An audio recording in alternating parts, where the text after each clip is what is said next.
Hi hello good morning friends. After long time ನಾನೊಂದೀಗ video ಮಾಡ್ತಾ ಇದ್ದೇನೆ. ನಾನಿವತ್ತು ಅಲಸಂಡೆ ಪಲ್ಯವನ್ನು ಮಾಡ್ತಾ ಇದ್ದೇನೆ. ಈ ರೆಸಿಪಿಯನ್ನು ನಾನು ಆಲ್ರೆಡಿ ಮಾಡಿದ್ದೇನೆ. ಇವತ್ತು ನಾನು ಇದೇ ರೆಸಿಪಿಯನ್ನು ರಿಪೀಟ್ ಮಾಡ್ತಾ ಇದ್ದೇನೆ ಮತ್ತು ಇದು ಸ್ವಲ್ಪ ಡಿಫ್ರೆಂಟಾಗಿ ಮಾಡ್ತಾ ಇದ್ದೇನೆ ಈ ರೆಸಿಪಿಯನ್ನು. ಇವಾಗ ನಾನು ಒಂದು ಬಣಾಲಿಯನ್ನು ಒಂದು ಕಡಾಯಿಯನ್ನು ಗ್ಯಾಸ್ ಸ್ಟವಲ್ಲಿ ಇಟ್ಟಿದ್ದೇನೆ. ಇವಾಗ ನಾನು ಆಯಿಲನ್ನು ಹಾಕ್ತಾ ಇದ್ದೇನೆ, ಕೊಕೊನಟ್ ಆಯಿಲನ್ನು ಹಾಕ್ತಾ ಇದ್ದೇನೆ. ಕೊಕೊನಟ್ ಆಯಿಲಲ್ಲಿ ವೆಜಿಟೇಬಲ್ ಕುಕ್ ಮಾಡಿದರೆ ತುಂಬ ಟೇಸ್ಟಿ ಆಗ್ತದೆ. ಇವಾಗ ನಾನು ಒಂದು 1/2 ಸ್ಪೂನಷ್ಟು ಸಾಸಿವೆಯನ್ನು ಹಾಕ್ತಾ ಇದ್ದೇನೆ. ಆಯಿಲ್ ಸ್ವಲ್ಪ ಬಿಸಿಯಾದದ್ದೇ ಹಾಕಿದರೆ ಆಯಿತು.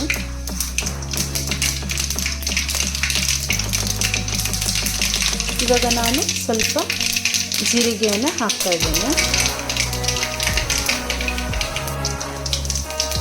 ಇವಾಗ ಈರುಳ್ಳಿಯನ್ನು ಸೇರಿಸಿದ್ರೆ ಆಯಿತು. ನಾರ್ಮಲ್ ಆಗಿ ಅಲಸಂಡೆ ಪದಾರ್ಥ ಎಲ್ಲರಿಗೂ ಅಡುಗೆ ಮಾಡಲಿಕ್ಕೆ ಬರ್ತದೆ, ಬಟ್ ಕೆಲವರು ಸ್ಟಾರ್ಟಿಂಗಲ್ಲಿ ಕುಕ್ ಮಾಡೋರು ಇರ್ತಾರೆ, ಅವರಿಗೆ ಸಹ ಇದು ಹೆಲ್ಪ್ ಆಗ್ತದೆ. ಮತ್ತು ಇದು ಸ್ವಲ್ಪ ನಾನು ಡಿಫ್ರೆಂಟ್ ರೀತಿಯಾಗಿ ಸಹ ಕುಕ್ ಮಾಡ್ತಾ ಇದ್ದೇನೆ.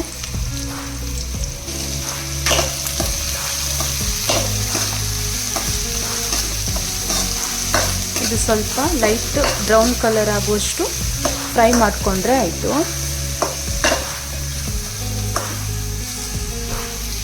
ನಾವು ಆನಿಯನ್ ಫ್ರೈ ಮಾಡುವಾಗ ಸ್ವಲ್ಪ 1 ಚಿಟಿಕೆಯಷ್ಟು ಹೊಡಿ ಉಪ್ಪನ್ನು ಈ ಥರ ಹಾಕ್ಕೊಂಡ್ರೆ ಅದು ಬೇಗ ಫ್ರೈ ಆಗ್ತದೆ, ಬೇಗ ಬ್ರೌನ್ ಆಗ್ತದೆ.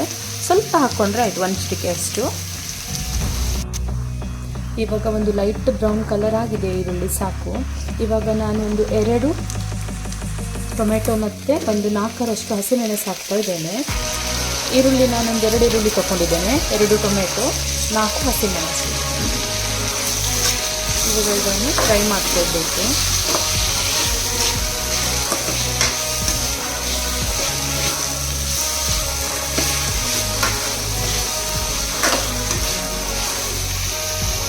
ಇವಾಗ ನಾನು ಇದಕ್ಕೆ 1 ಟೀ ಸ್ಪೂನಷ್ಟು ಸಾಂಬಾರು ಪೌಡರನ್ನು ಹಾಕ್ತಾ ಇದ್ದೇನೆ. 1/2 ಟೀ ಸ್ಪೂನಷ್ಟು ಅರಶಿನ, ರುಚಿಗೆ ತಕ್ಕಷ್ಟು ಉಪ್ಪು, ಮತ್ತೆ ಬೇಕಾದರೆ ಹಾಕ್ಕೊಳ್ಬೋದು, ಉಪ್ಪು ಸಾಕಾಗಲಿಲ್ಲ ಅಂದರೆ. ಜಿಂಜರ್ ಗಾರ್ಲಿಕ್ 1 ಟೀ ಸ್ಪೂನು, ಸಣ್ಣ ಟೀ ಸ್ಪೂನಲ್ಲಿ ಹಾಕಿದ್ದೇನೆ, 1 ಟೀ ಸ್ಪೂನು. ಇದನ್ನಿವಾಗ ಚೆನ್ನಾಗಿ ಮಿಕ್ಸ್ ಮಾಡಿಕೊಂಡ್ರೆ ಆಯಿತು. ಇದು ಗ್ಯಾಸ್ ಸ್ಟವ್ ತುಂಬ ಸ್ಲೋ ಇಟ್ಕೊಳ್ಬೇಕು, ಯಾಕೆ ಅಂದರೆ ಇದಕ್ಕೆ ನಾವು ಜಾಸ್ತಿ ನೀರೆಲ್ಲ ಸೇರಿಸೋದಿಲ್ಲ, ಹಾಗಾಗಿ. ಇವಾಗ ನಾನು ಅಲಸಂಡೆಯನ್ನು ಕಟ್ ಮಾಡಿಕೊಂಡು ಇಟ್ಟಿದ್ದೇನೆ. ಇದರಲ್ಲಿ 1 kg ಅಷ್ಟು ಉಂಟು.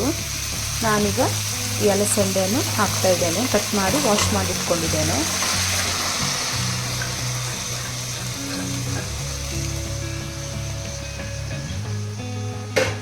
ಇದನ್ನು ಇವಾಗ ಮಿಕ್ಸ್ ಮಾಡಿಕೊಂಡು ನೀರು ಸೇರಿಸದೆ ಬೇಯಿಸ್ಕೊಳ್ಬೇಕು.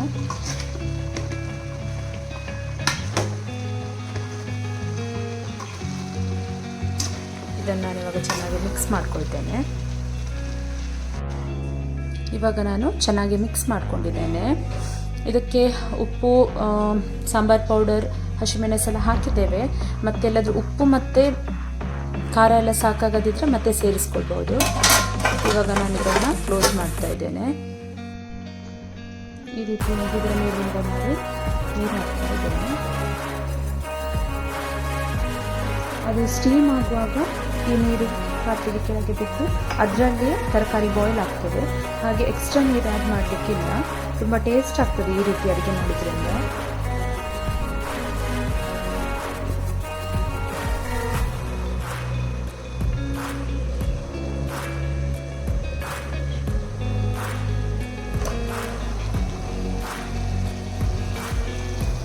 ನೋಡಿ, ಈ ರೀತಿಯಾಗಿ ಎಷ್ಟು ಚೆನ್ನಾಗಿ ಬಾಯ್ಲ್ ಆಗಿದೆ ನೋಡಿ. ಇದಕ್ಕೆ ನಾನು ನೀರು ಆ್ಯಡ್ ಮಾಡಲಿಲ್ಲ, ಇದೇ ನೀರು ಸ್ಟೀಮ್ ಇದು ಅದಕ್ಕೆ ಹೋಗ್ತದೆ.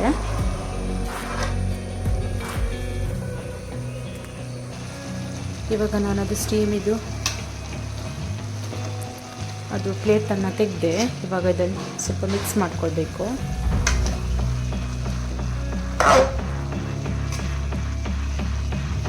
ಇದು ಹೆಚ್ಚು ಬೇಯಿಸಬಾರ್ದು, ಸ್ವಲ್ಪ ಹಾಫ್ ಬಾಯ್ಲ್ ಆದರೆ ಸಾಕಿದು.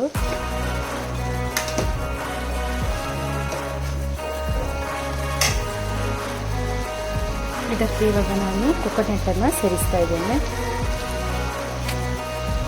ಒಂದೆರಡು ಮುಷ್ಟಿ ಆಗುವಷ್ಟು ಕೊಕೊನಟ್ ಹಾಕಿದ್ದೇನೆ. ಇಷ್ಟು ಹಾಕಿದ್ರೆ ಸಾಕು. ಇದನ್ನು ಇವಾಗ ಮಿಕ್ಸ್ ಮಾಡಿಕೊಳ್ಬೇಕು.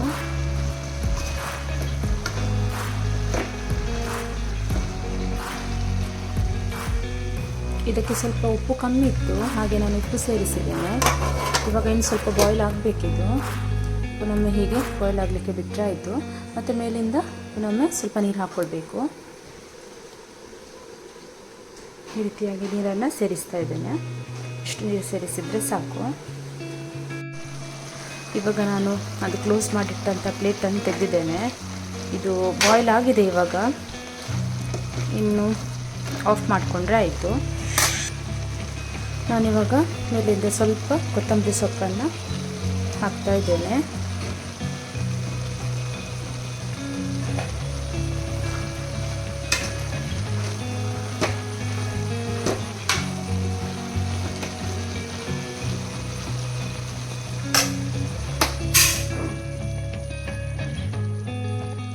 ನೋಡಿ ಎಷ್ಟು ಚೆನ್ನಾಗಿ ಬಾಯ್ಲ್ ಆಗಿದೆ ಅಂತ. ಚೆನ್ನಾಗಿ ಬಾಯ್ಲ್ ಆಗಿದೆ ನೋಡಿ. ಈಗ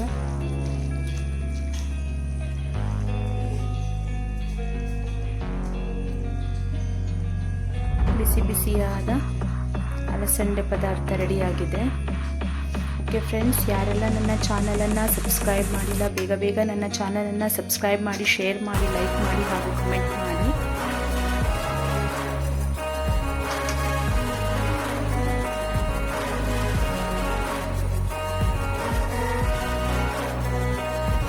ಓಕೆ ಫ್ರೆಂಡ್ಸ್, ನೆಕ್ಸ್ಟ್ ವಿಡಿಯೋದೊಂದಿಗೆ ಒಂದು ಹೊಸ ವಿಡಿಯೋದೊಂದಿಗೆ ಭೇಟಿಯಾಗೋಣ. Take care. Bye bye. Thank you for watching.